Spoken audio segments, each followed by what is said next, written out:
Well, it looks like we may finally have some good news regarding the United States government shutdown, which currently is entering into day 16 of the shutdown. Now, there's so much stuff going on, but the good news is that we could see an end to this very soon. The bad news, one side is going to be hurt more than the other. And I don't know exactly what that's going to look like, but due to the fact that millions of Americans are feeling the pain and they're putting pressure on their state representatives, that's why reports indicate that we could see an end to this government shutdown in the very near future. But I want to show you some of the stories that are coming out just this morning and how this is going to play into the overall direction of the shutdown. Look at this. Says the White House, shutdown layoffs will be north of 10,000. Says the budget director, Russ Vought, emphasized the Trump administration would be very aggressive where we can be in shuttering the bureaucracy. Okay, this has a lot of people absolutely freaking out. I want to read you a few more things though. It says right here, Vought promised to keep those RIFs rolling. RIFs are reduction in force, referring to reduction in force notices agencies sent to fire government employees on Friday. There's a lot of speculation that this is not going to end well. Many government employees are going to be out of work, and this will be a permanent cut. A permanent cut, which has a lot of Democrats wondering if they are making the right move by holding out for these Obamacare subsidies, or should they jump on board and pass this bill? Well, I want to read you a couple other things.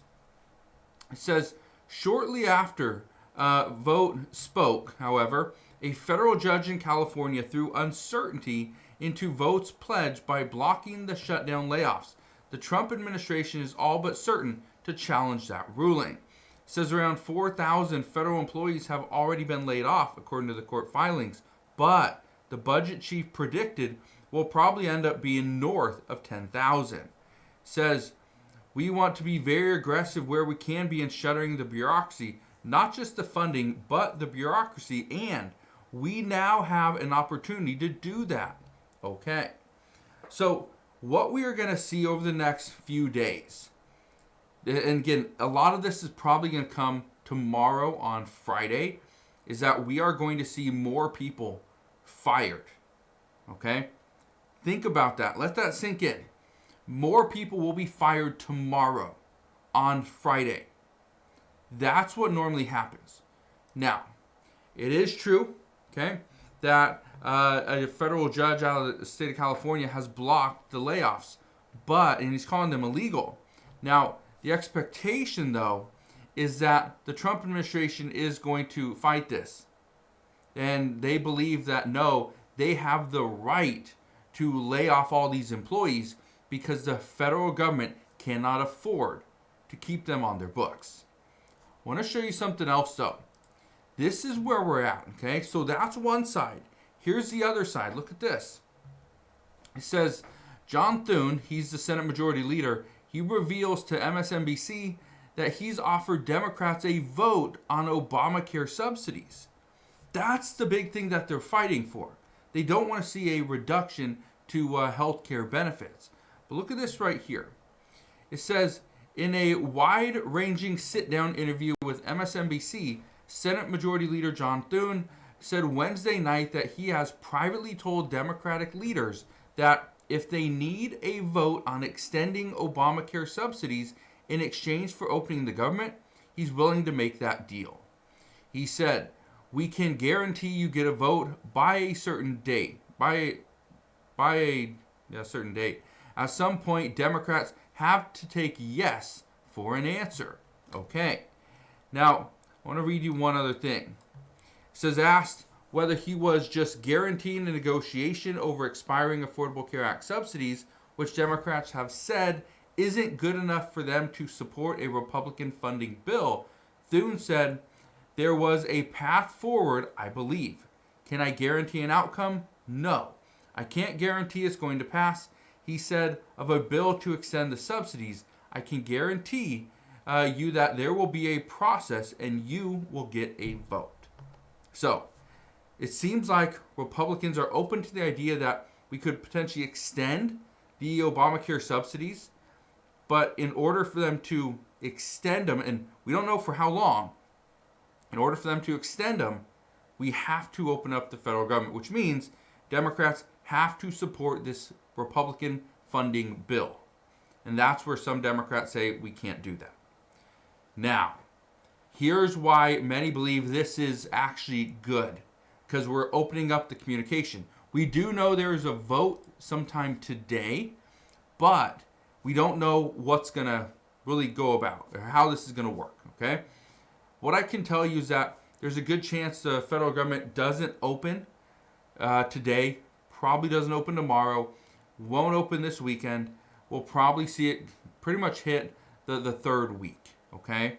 So with that in mind, how are we going to get out of this? Well, here's what we're hearing at this time, okay? SNAP benefits, that's a big one, okay? It says how the government shutdown could impact SNAP benefits. I want to read a little bit of this to you because right now we're on the 16th day of this government shutdown, and according to the director, and again, this is extremely important, look at this right here, it says, in a letter to state health officials obtained by ABC News, Ronald Ward, the acting head of SNAP, said the program that millions of low-income Americans rely on has funding available for benefits and operations through the month of October.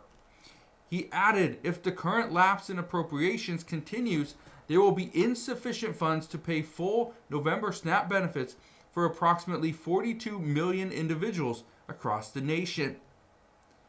That right there has Democrats extremely concerned, because based off what we're hearing, the Trump administration is giving $300 million to WIC, which is an extension of the SNAP benefits program.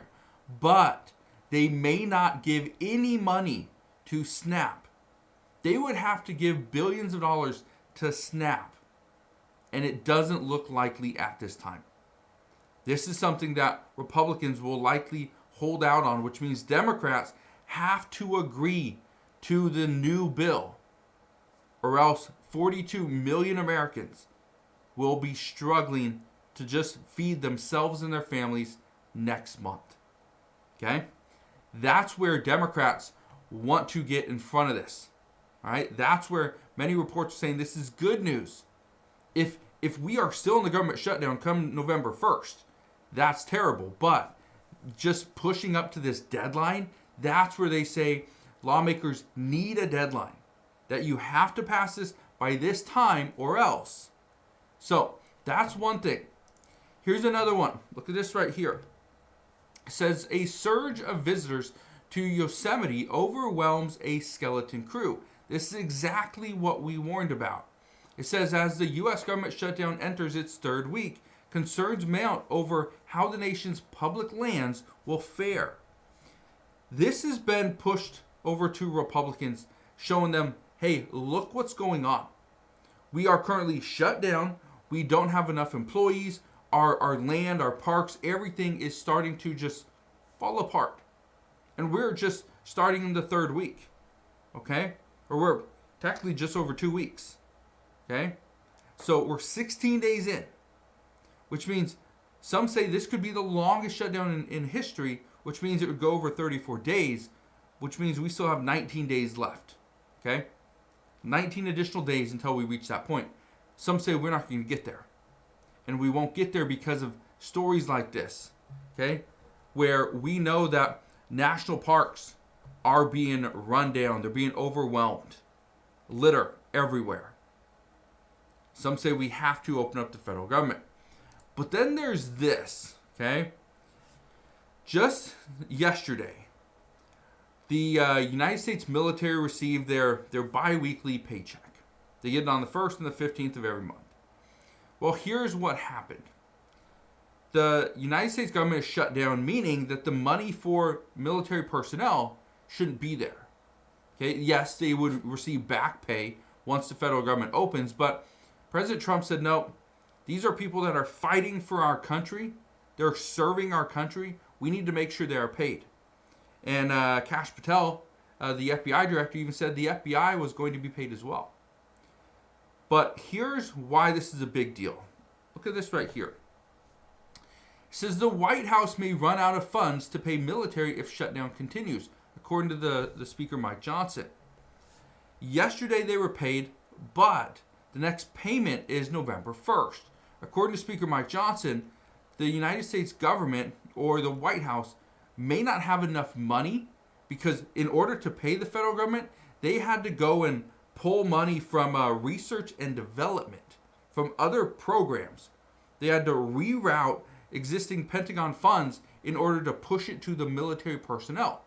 Now, yes, these rerouted funds will go back to research and development, once the government opens. But as of right now, they're taking every single dollar they can in order to pay military personnel. So that right there, if we push into November 1st, Democrats do not want cuts to SNAP beneficiaries. Republicans want to ensure that military personnel continue to be paid. So that's where reports are saying and experts believe that these two sides, November 1st could be the big day, meaning there has to be a vote and a passing before that date. So we'll see what happens, but according to reports, this is good news that it looks like the government shutdown will not be the longest one ever. But we'll have to wait and see over the next couple weeks and determine whether or not the United States government is going to open. But as of today, that is what we know. So again, thank you guys for watching. Consider subscribing, and I'll see you guys on the next one.